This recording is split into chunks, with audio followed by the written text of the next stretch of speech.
જય Hind. Only for study ચેનલમાં તમારા દરેક મિત્રોનું હાર્દિક સ્વાગત છે. આજે આપણે વિડીયોમાં જોઈએ કે ગુજરાતની કોઈ પણ સ્પર્ધાત્મક પરીક્ષા હોય અને એની અંદર જે એનસીઆરટી છે, તો એનસીઆરટી મિત્રો જે પ્રશ્નો પૂછાતા હોય છે, એટલે કે એનસીઆરટી મહત્ત્વનો ભાગ ભજવે છે.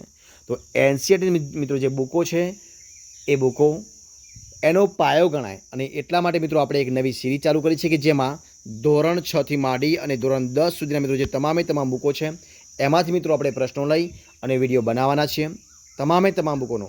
તો મિત્રો આજે આપણે આ વિડીયોમાં ધોરણ 6 સામાજિક વિજ્ઞાન મોસ્ટ આઈએમપી એમસીક્યુ પ્રકારના પ્રશ્નો છે, અને એ પણ એનસીઆરટી સિલેબસ મુજબ જે એમસીક્યુ પ્રશ્નો છે એ પ્રમાણે આપણે વિડીયો બનાવવાના છે.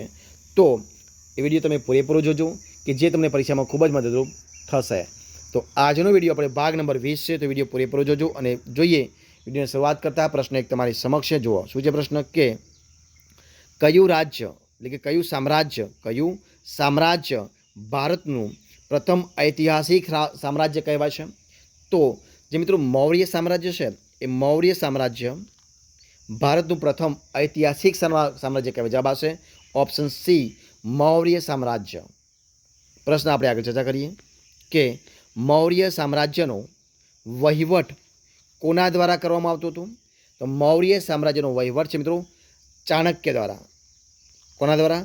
ચાણક્ય દ્વારા કરવામાં આવતો. જવાબ આવશે ઓપ્શન બી, ચાણક્ય. પ્રશ્ન આપણે આગળ ચર્ચા કરીએ કે સુદર્શન તળાવ કઈ જગ્યાએ આવેલું છે? તો સુદર્શન તળાવ મિત્રો જૂનાગઢની અંદર કઈ જગ્યાએ છે? જૂનાગઢમાં આવેલું. જવાબ આવશે ઓપ્શન સી, જૂનાગઢમાં આવેલું છે. પ્રશ્ન આપણે આગળ ચર્ચા કરીએ કે ગ્રામનો ઉપરી કયા નામથી ઓળખાતો હતો મિત્રો? તો ગ્રામનો ઉપરી જે છે, ઉપરી ગ્રામણી તરીકે કયા? ગ્રામણી તરીકે ઓળખાતો. જવાબ આવશે ઓપ્શન ડી, ગ્રામણી તરીકે. ઓપ્શન ડી જવાબ બનશે. જોઈએ પ્રશ્ન આપણે આગળ કે કયા રાજાએ ત્રીજી બૌદ્ધ પરિષદ બોલાવી હતી? તો જે અશોક રાજા છે, અશોક રાજાએ ત્રીજી બૌદ્ધ પરિષદ બોલાવી હતી. જોઈએ પ્રશ્ન આપણે આગળનો કે કલિંગનું જે યુદ્ધ છે, એ કલિંગનું યુદ્ધ ક્યારે થયું હતું? તો કલિંગનું યુદ્ધ છે ઈસવીસન પૂર્વે 261માં. ક્યારે થયું હતું? ઈસવીસન પૂર્વે 261માં થયું. જવાબ આવશે ઓપ્શન ડી, ઈસવીસન પૂર્વે 261. જોઈએ પ્રશ્ન આપણે આગળ કે ચંદ્રગુપ્તે પોતાના જીવનના છેલ્લા વર્ષોમાં કયો ધર્મ અપનાવ્યો હતો? તો ચંદ્રગુપ્તે પોતાના જીવનના છેલ્લા વર્ષોમાં જૈન ધર્મ. કયો ધર્મ? જૈન ધર્મ અપનાવ્યો. જવાબ આવશે ઓપ્શન બી, જૈન ધર્મ અપનાવ્યો હતો. જોઈએ પ્રશ્ન આપણે આગળ ચર્ચા કરીએ કે ચંદ્રગુપ્તે કેટલા વર્ષ સુધી શાસન કર્યું હતું? તો ચંદ્રગુપ્તે 24 વર્ષ સુધી. કેટલા વર્ષ સુધી? 24 વર્ષ સુધી શાસન કર્યું. જવાબ આવશે ઓપ્શન ડી, 24 વર્ષ. ઓપ્શન ડી જવાબ. જોઈએ આપણે પ્રશ્ન આગળનો કે ચંદ્રગુપ્તના પુત્રનું નામ શું હતું? તો ચંદ્રગુપ્તના પુત્રનું નામ શું હતું? તો ચંદ્રગુપ્તના પુત્રનું નામ હતું બિંદુસાર. ઓપ્શન બી જવાબ આવશે, બિંદુસાર. ઓપ્શન બી જવાબ, બિંદુસાર. જોઈએ પ્રશ્ન આપણે આગળનો કે મૌર્ય સામ્રાજ્યમાં ન્યાયતંત્રનો વડો કોણ ગણાતું હતું? તો મૌર્ય સામ્રાજ્યમાં ન્યાયતંત્રનો વડો ગણાતું હતું રાજા. મિત્રો કોણ ગણાતા હતા?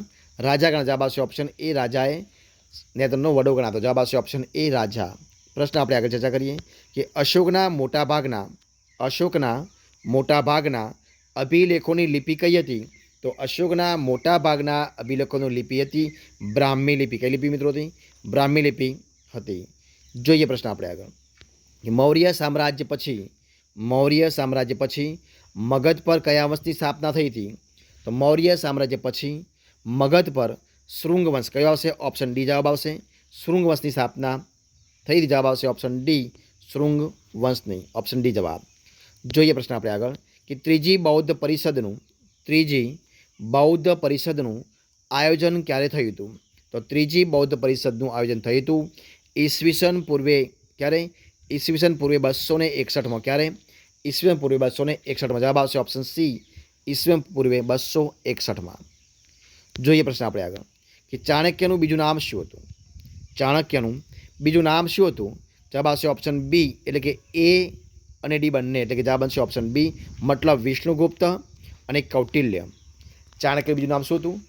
વિષ્ણુગુપ્ત પણ એનું નામ હતું અને કૌટિલ્ય પણ એનું નામ હતું. એટલે બી જવાબ આવશે. જોઈએ પ્રશ્ન આપણે આગળ કે અશોકે પ્રજા કલ્યાણના કાર્યો માટે રાજા અશોકે પ્રજા કલ્યાણના કાર્યો માટે નીચેનામાંથી કયા કયા કાર્યો કર્યા હતા? તો રાજા અશોકે પ્રજા કલ્યાણના કાર્યો માટે ઉપરોક્ત તમામે તમામ કાર્યો કર્યા હતા. કયા હતા ઉપરોક્ત તમામ તમામ?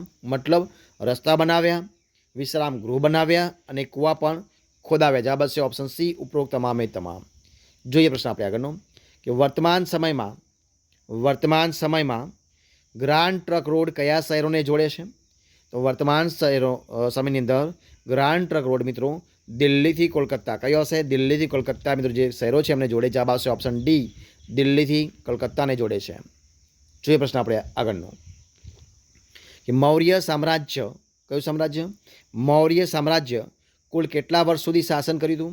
તો મૌર્ય સામ્રાજ્યની અંદર લગભગ મિત્રો 137 વર્ષ, જે મિત્રો ટોટલી જે મૌર્ય સામ્રાજ્ય છે, તો મૌર્ય સામ્રાજ્ય મિત્રો કુલ 137 વર્ષ સુધી શાસન. જવાબ આવશે ઓપ્શન ડી, 137 વર્ષ સુધી શાસન કર્યું મૌર્ય સામ્રાજ્ય.